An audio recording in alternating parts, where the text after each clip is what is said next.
Hi, welcome to Planet Wildlife's DIY series. We would like to do what's called a 3-point lighting system in our studio.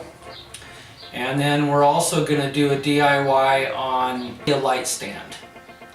So stick with us and let's get DIYing.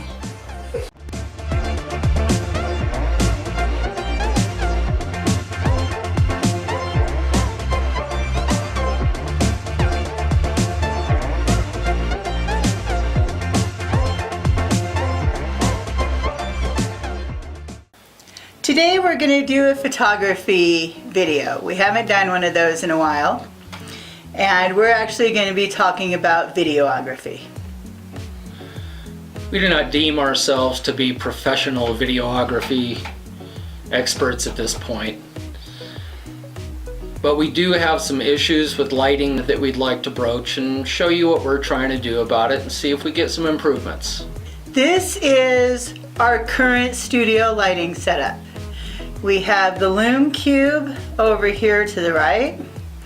Over there to the left is a large window, and we have an overhead lighting. Most videographers suggest using natural light, which we do quite often. We film quite often here on our enclosed porch using natural light. It has windows all the way around.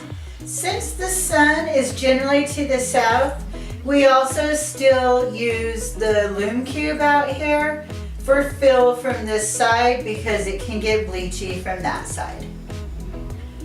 One of the problems with using natural light is you don't have any control. And we both work, so lots of times we're filming at night and we lose the light, a cloud can go in front of it. There's no way to have continuous light. The 3-point lighting system consists of a backlight, a fill light, and a key light. I'm going to go ahead and mount another 2 sets of lights that we already had. Using fluorescent lights we already had on hand, I first mounted the backlight and then the fill light. These had daylight bulbs in them. We're going to show you today how to do a DIY with PVC. We're going to go ahead and make ourselves our light stand. Now, I already did a bracket for the ring light, and this is going to be attached to the ring light. It'll go on top of the light stand, and then we'll have a different bracketing system for the key light, and they'll be interchangeable and both go onto the stand that I'm going to show you how to make now. For the base of the stand, I've already marked this 2 1-foot sections and 4 6-inch sections, and then we'll pick up from there and have to make some other cuts that need to be measured.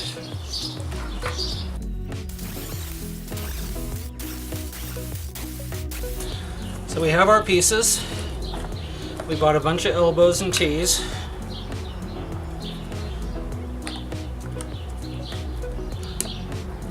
That would be a front or rear.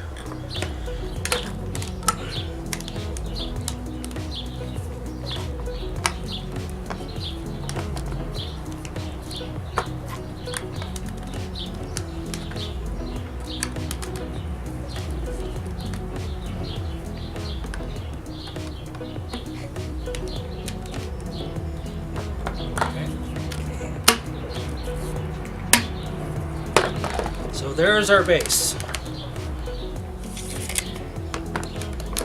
9.5 plus 1.5, right? 3/4, 3/4, 1.5. Okay. Okay, so 9.5, 10.5, 11 inches even. Minus an inch is 10. So I need Cut in two half is 5. 5-inch pieces.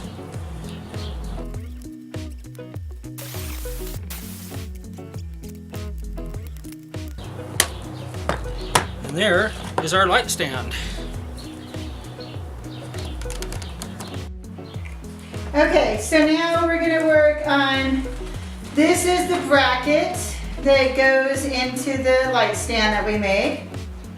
And it's made of two 10-inch pieces, two 4.5 pieces, and one 3-inch piece. A T and 2 elbows. Now, I want it to be really secure, so I'm not only gonna hot glue it, I'm also gonna take our handy dandy twine, and since it's completely wrapped, obviously I can't get in there. What I can do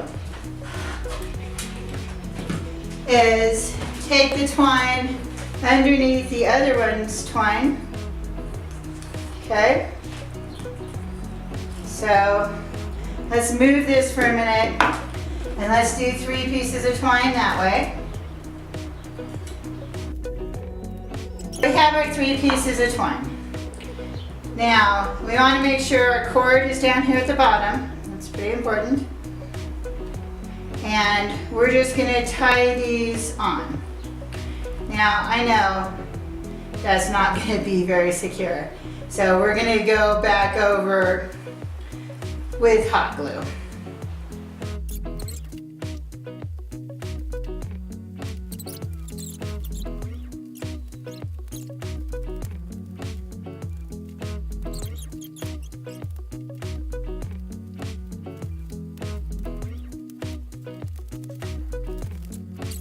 We'll let it dry and then we'll test it on the stand.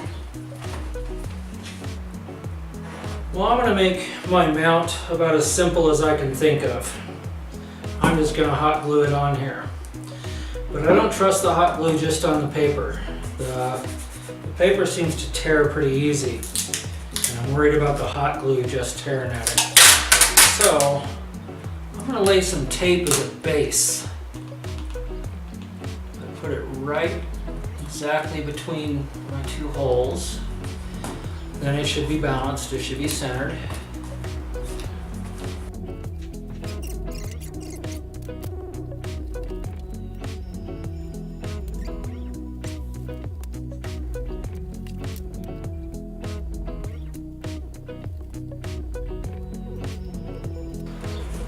Okay, we hot glued the heck out of that thing.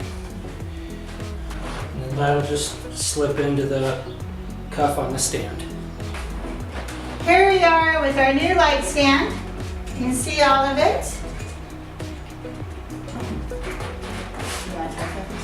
We also have an extension. This will be used for sitting shots. And then this would be used for standing shots or higher shots, whatever. So, we're going to demonstrate it on this. This is where we'll probably have it a good deal of the time. Here's my ring light. And it's the heavier of the 2. Ta-da! And, okay, let go of it. The stand supports it! Yay! Ring light! I think if a few ants got together, they could probably pick this up and carry it away. It weighs about a couple of ounces. So I don't have to worry about how sturdy this stand is. It just slips in here like the other one. And there's our softbox. Yay! So we can take these into the studio now and set them all up. Here we are in our brand new studio. We have a 3-point lighting system set up. We have a key light that's 7,000 lumens. We have a fill light, about 3,000 lumens.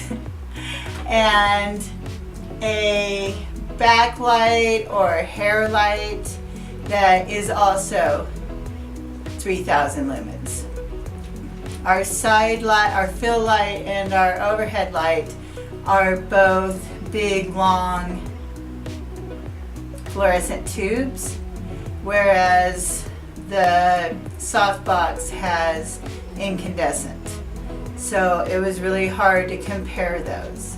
That's why we went with the lumens. If you look at an incandescent, say a 100-watt bulb, and then you look at one of the new bulbs that only runs 39 watts, they don't always tell you it's equivalent to a 100-watt bulb. But we found on just about every, if not every, light that we found, they always listed the lumens. So it was a baseline for us to use to figure out our light. This is only fill light.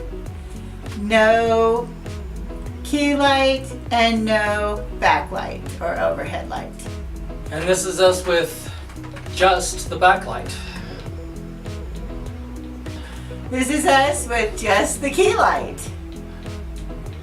Key light. It's the hottest. The temperature just like went up in the room. Turn that off. Well, Then we'll be, this is us in the dark. This is us in the dark.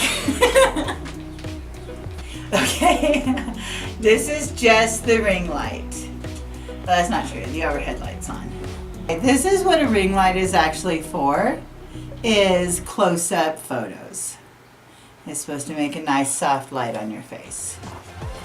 Okay, that's our lighting setup. Thank you for watching our video on studio lighting. I hope you learned something and maybe this will help you set up yours at home. now get up, get out, go outside.